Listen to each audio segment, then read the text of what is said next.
The bodies were of a monstrous size, covered in hair, and too heavy for any horse to drag from the swamp. Milledgeville Statesman, 1829. In February of that year, newspapers across the young United States carried a story so shocking it bordered on the impossible. A group of hunters, torn apart in the Okefenokee Swamp, a hairy giant standing 13 foot tall, and tracks 18 inches long that stretched across the dry heart of the dying swamp. Was it all a frontier tale, or the earliest written account of what we now call Bigfoot? Something big is spooking residents. Multiple people have claimed to see a large furry animal trudging through the woods.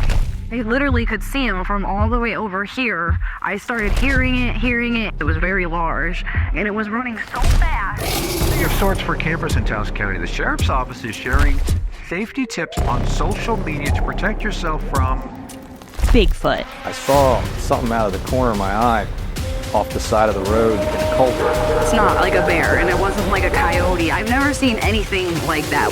No details. Big, like 10-foot foam, big thing. It freaked out, hand in the leg. I don't think it registered what it was. What's the likelihood that there are big animals that have gone undetected by scientists and by trained observers? In 1829, Ware County sat on the very edge of the American frontier, a place where civilization thinned out and the wilderness took over. Families lived miles apart, carving small farms out of the pine forest and swamp. Life was hard, but predictable. Most homes were simple log cabins with dirt floors. Roads were little more than sand trails, and the nearest town could be a day's ride away. People were tough, though, because they had to be. Between disease, isolation, and the unforgiving land, survival meant relying on your neighbors, your rifle, and your faith. But that year, 1829, everything changed. A brutal drought settled over South Georgia. Rivers shrank, wells ran low, crops withered in the fields, and even animals started acting strangely. Deer moving in tight groups, predators roaming further than usual, and livestock going missing at an alarming rate. And as the Okefenokee Swamp dried at its edges, locals whispered that something ancient and powerful was being pushed out of the deep water, forced closer to the settlements than ever before. Strange howls echoed across the tree line. Huge tracks appeared in the mud, and some families began to report shapes, massive, upright shapes, moving through the pines at dark. People blamed the drought, but what come next would shake Ware County to its core. The drought pressed on, and with game getting scarce, families were forced deeper into the swamp than they were comfortable with. That's what pushed Elias Turner, his younger brother Caleb, and Elias's 12-year-old son Matthew into the pines on the eastern edge of the Okefenokee Swamp one hot afternoon in late September. They weren't looking for trouble, just maybe a deer sign or a wild hog that they could bring home. But a few days in, the woods went strangely quiet. No birds, no insects, just still, heavy air. And that's when Matthew first saw it. Come here, look at this. What? It's near a foot and a half long. Lord above. A footprint, nearly the length of his forearm, sunk deep into the dry sand as if whatever had made it weighed hundreds of pounds. The toes were spread wide, human-shaped, but far too big to be a man. Elias knelt down beside it, running his calloused hands along the edge of the track. "This ain't right," he whispered. Caleb motioned further down the trail. More tracks, spread far apart, and whatever had made them was taking strides no person could match.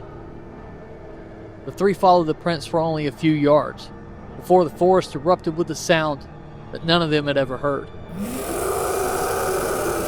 A scream, high, violent, almost human, but twisted with something wild and furious behind it. It rolled through the pines like a shockwave, freezing them in their place. Matthew dropped his rifle. Caleb swore he felt the ground tremble. What in God's name? Elias grabbed his boy by the shirt and hissed, "We're leaving now."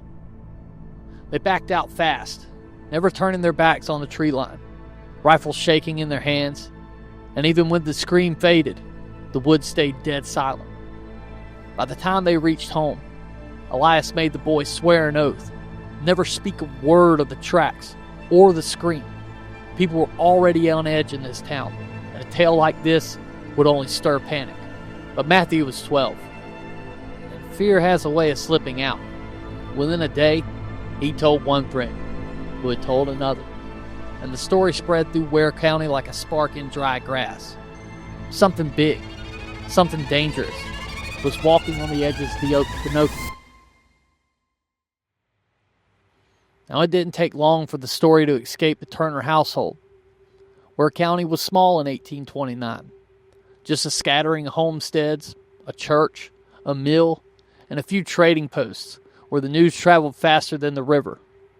And by the end of the week, folks were whispering about giant tracks found in the drought-stricken swamp. Now, some claimed it was an escaped convict. Others, a black bear, grown monstrous. A few muttered old creek legends, hair-covered giants, protector of forbidden lands. But the story reached the ears of outsiders, too.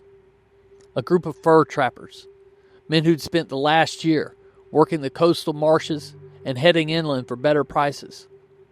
They heard the rumor at the trading post just north of the Satilla River.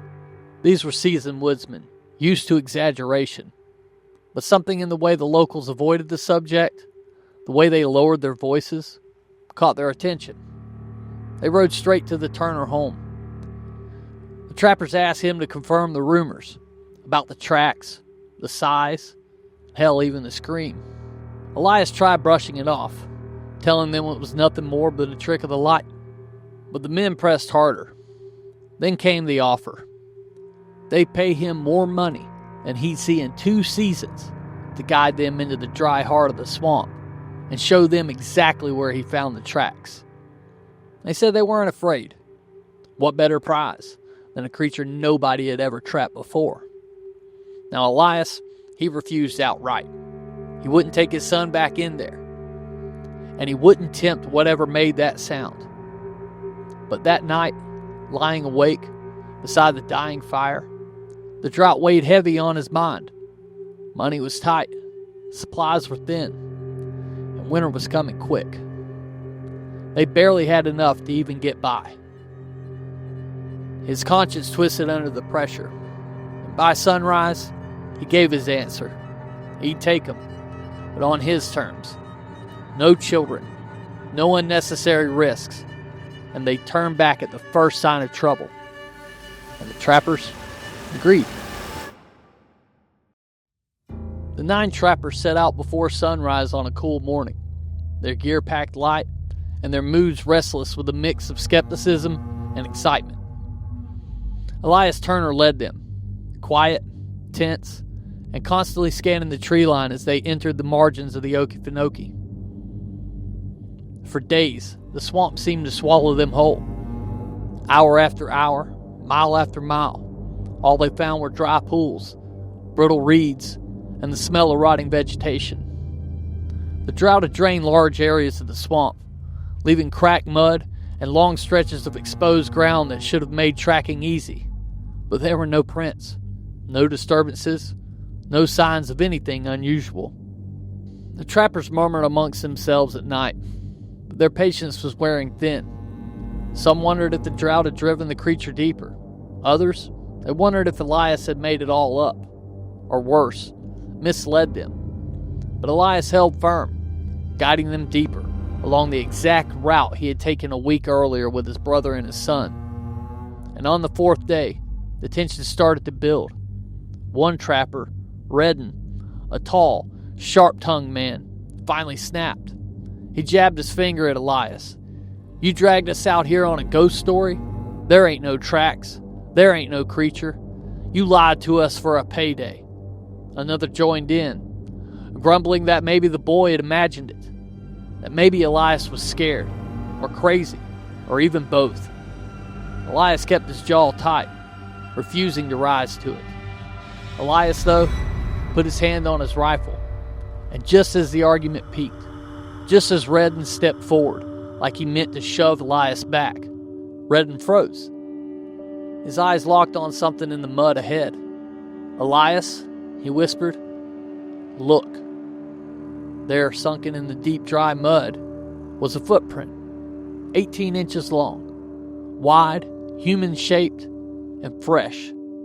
Before anyone could even speak, they saw another, and a line of them, stretching into the dark heart of the swamp. And this is where the historical account begins. Following, for some days, the direction of their guide, they came at length upon the track first discovered, some vestiges of which were still remaining. Pursuing these traces several days longer, they came to a halt on a little eminence and determined to pitch their camp and refresh themselves for the day. The mood had shifted instantly. The men knew the story was real now. On that small rise of ground, a rare dry island in the swamp, they built a small camp, gathered firewood, and prepared for nightfall. And as the sun sank, the air grew still and heavy. Not even the frogs called. Right before dark, the trappers followed their nightly routine. They discharged their rifles and reloaded them so they'd be ready for the night watch. Steady! Now! And as the echo of the last shot faded, something moved in the shadows beyond the camp. At first, it was only a shape, then a sound, heavy, deliberate steps, and then, from the account, the next minute he was full in their view, advancing upon them with a terrible look and ferocious mien. The creature burst into the clearing, enormous, hair-covered and powerful, 13 foot tall according to the surviving men.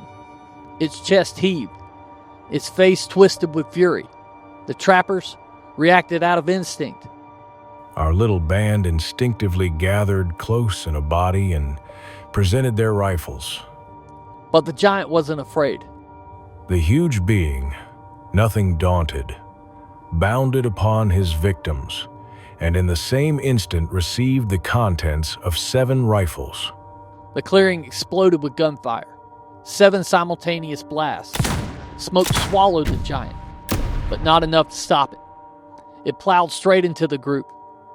The next moments were chaos and sheer terror, described in the most brutal passage of the account. H did not fall alone, nor until he had glutted his wrath with the death of 5 of them, which he effected by wringing the head from the body. 5 trappers died in seconds, thrown, crushed, and even torn apart. The remaining 4 regrouped, reloading desperately, firing again and again until the creature finally staggered, spasmed, and collapsed onto the ground, its massive body pinning 2 of the dead underneath it.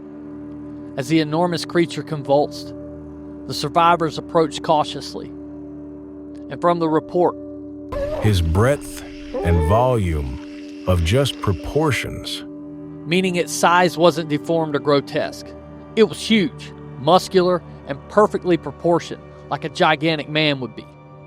The creature lay dying, but not quietly. Its breath was ragged. Its roar shook the trees. And then, from deep within the dark swamp, another roar answered, farther away, but unmistakably similar. The surviving trappers froze. They stood in stunned silence, rifles shaking in their hands. One giant was dying at their feet, but another, somewhere out there in the vast Okefenokee, had heard its cries, and it was calling back. The surviving 4 trappers, along with Elias Turner, didn't stop for hours. They left the dying giant behind, its roars fading into the swamp, but the fear clung to them like a second skin. Night and day blurred together as they pressed back through the edges of the Okefenokee. Their horses stumbled over roots in the mud. Their eyes scanned every shadow. Every snapping branch, every rustle of leaves made them flinch. They were certain they were being followed. But each time they looked behind them, the swamp seemed empty, silent, but watching. No words were spoken, except to urge each other onward. Exhaustion, terror, and disbelief drove them faster than hunger, or any kind of fatigue. Each man clutched his rifle, heart hammering, scanning the horizon for any sign of movement. By the time they reached the nearest trading post outside the swamp, the story was already shaping itself in their minds. How could anyone believe what they had just seen? How could they explain the death of 5 of their friends and the sheer size of what they had faced? The account quickly spread. Newspapers in Georgia, and even as far away as Connecticut, reprinted the story. Editors marveled, questioned, and even sensationalized. A 13-foot tall creature, enormous footprints, a massacre deep in the Okefenokee. For readers in 1829, the story was impossible to ignore. Families whispered in their kitchen. Traders shared it by the fireside. Hunters carried the tale from one county to the next. The name Okefenokee became synonymous with mystery and danger, and the legend of the swamp giant entered the American consciousness long before the term Bigfoot would ever exist.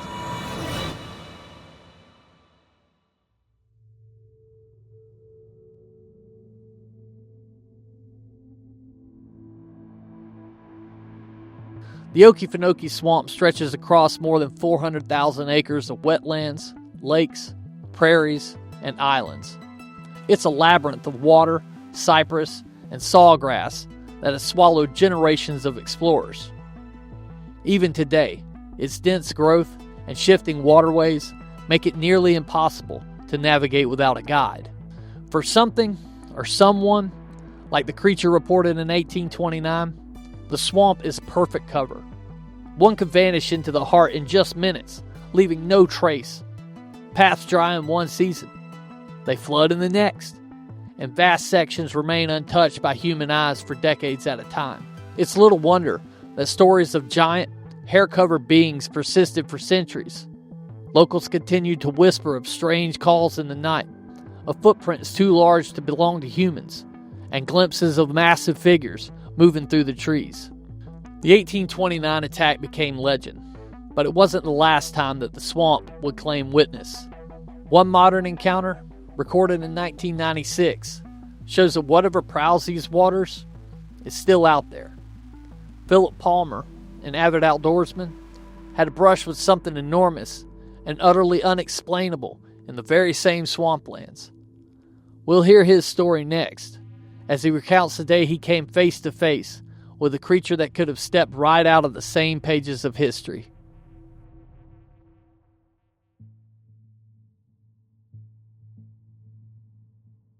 I was with about 10 or so guys, friends of mine, doing a long weekend camp out in the Okefenokee Swamp in the summer of 1996. Pretty sure it was the dead of summer in July. We were at Stephen Foster State Park, which you access from Fargo, Georgia.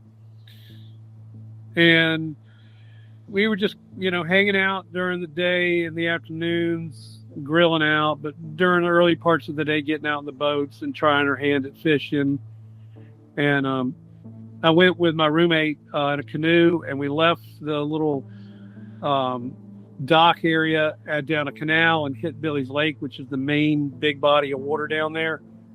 We turned right on Billy's Lake, went up maybe 3/4 of a mile or a mile, and then hung a left on a tributary off of there. I believe that's pretty much going directly north, or pretty much so. Anyway, it gets quieter and quieter up this tributary. The water is just glass smooth. It's so, there's no wind blowing. This is probably afternoon or early, like noon or early afternoon when we're going up there. We went up maybe a couple of miles, and we're not in a rush. So, I don't know how long it took us to do that, but eventually we turned around, started coming back down. We hadn't brought any food with us. We wanted to get back to the campsite, maybe get something to eat. And up ahead of us, I would say we were getting back pretty close to Billy's Lake again. And up ahead of us, maybe 80 to 100 feet, we could hear a bunch of splashing in the water. This was on the right side of the tributary. And we were maybe 30, 40 feet away from the bank. And we couldn't determine what it was at that point, but something was making a huge racket. It sounded bigger than a raccoon to me, which generally aren't out in the daytime anyway. So I'm going through the catalog of big animals: alligator, bear, deer, hog. And once we came up on it, right when we got about parallel to where the noise was coming from, this thing stood up from behind all the thicket and turned around so that its back was towards us, and it started walking into the swamp, or away from the swamp and into the trees. And I can't tell you the height. At a guess, it was probably 6 to 6.5 feet tall, slumped over, really slopey but powerful shoulders, lean but ropey, muscular build, no discernible neck.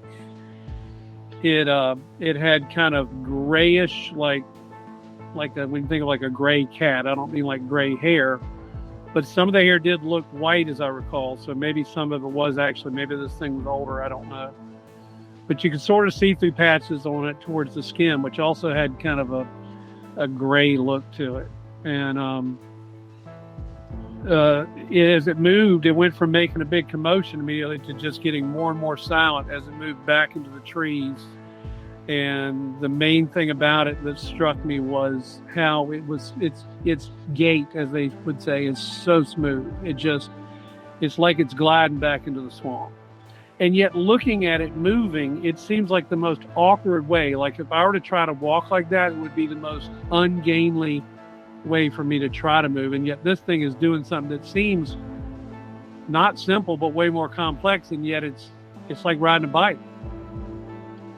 And then it was gone. And then my friend and I had the whole what the fuck moment and are freaking out. And we're, at that point this whole thing wasn't on my radar. I wasn't like, oh, let's go see if there's any kind of sign or tracks. There was no thought of that.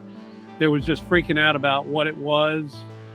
And then shortly after that, as we decided we just had to keep paddling back, we made this agreement. We can't go back to the campsite with us. Those guys will be the laughing stock for the rest of the weekend. And I couldn't wait, though, until after the rest of the campsite, when I drove back up to Athens with my roommate to talk about it. But one other thing happened that night. When we were settling down, I heard a loud sound that the only way I can describe it sounded like a human baby crying. And at the time, I thought maybe it was a fox. But I've become really acquainted with all the fox sounds. And I know some of them are pretty creepy and weird, but this did not. I'm not saying what this was. I'm just saying it was a super loud sound that sounded like a baby crying in the woods. Make of that whatever, whether it connected to this or not. I would say our campsite was probably a mile as the crow flies away from where this incident occurred in the water. And then when we drove home, I couldn't really get him to talk about it. And after we got home, he never wanted to talk about it again. So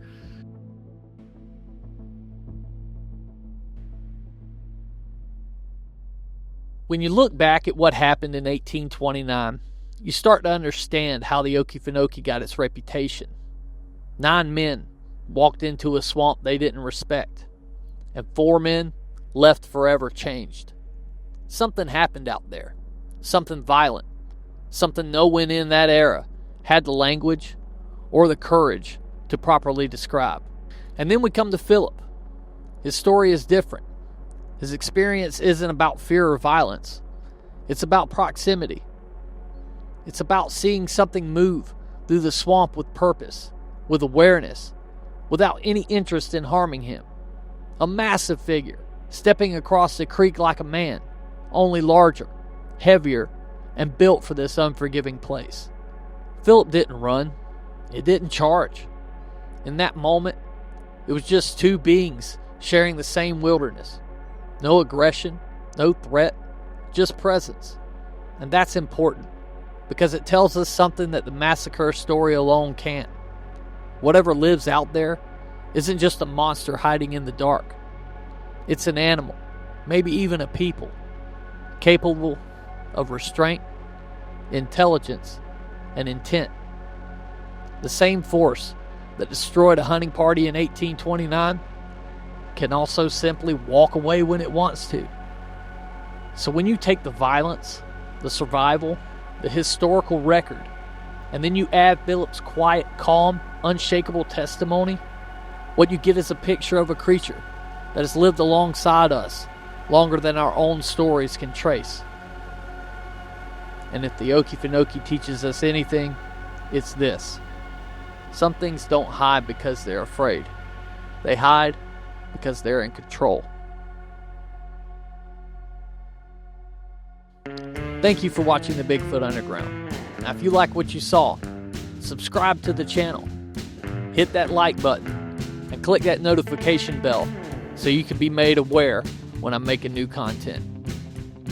Now, if you don't mind, please spread the word about the show, because after all, it's 40 degrees in Florida and I'm wearing 2 jackets, freezing my butt off to bring you these videos. Until next time, I'm Stacy Brown Jr. See you then.